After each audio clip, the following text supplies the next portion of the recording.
হঠাৎ করে প্রচুর পরিমাণে কাশি হচ্ছে। সারাদিনটা বেশ ভালোই ছিলাম, রাত যেই হয়েছে অমনি কাশি শুরু হয়ে গেছে, সঙ্গে ভীষণ শীতও করছে।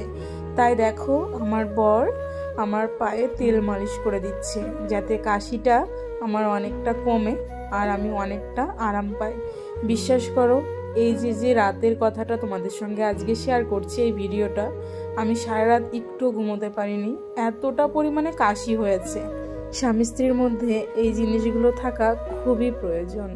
যেরকম একজন স্বামী যখন অসুস্থ হয়, স্ত্রী সমস্তটুকু দিয়ে চেষ্টা করে আমার স্বামী যেন তাড়াতাড়ি সুস্থ হয়ে যায়, সেরকম একজন স্বামীরও কিন্তু উচিত তার স্ত্রী অসুস্থ হলে তাকে সেবা যত্ন করার।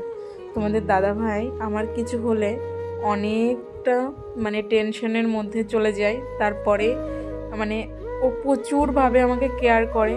আমি বলবো না যে আমাদের মধ্যে ঝামেলা হয় না, হয়, কিন্তু ও আমাকে প্রচুর পরিমাণে সাপোর্ট করে।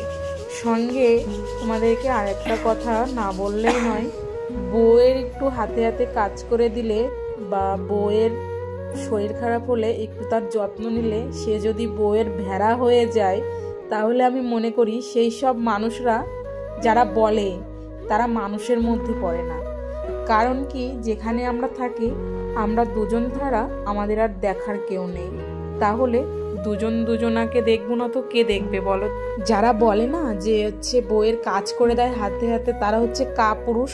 আমি মনে করি যারা বউয়ের হাতে হাতে কাজ করে দেয়, বউকে ভালোবাসে, তাদের মতো সুপুরুষ এই পৃথিবীতে আর দুটো হয় না। আচ্ছা, তোমরা একটা কথা বলো তো, আমার এই সংসারে আমরা দুজনাই টোনাটুনি, তাহলে আমাদের যদি কিছু হয় দুজন ছাড়া তো দেখার কেউ নেই, তাই না? তাহলে নিজেদের এই ছোট্ট সংসারটাকে দুজনা মিলে নিজের হাতে গুছিয়ে রাখবো, তাতে তোমাদের এত অসুবিধা কোথায়?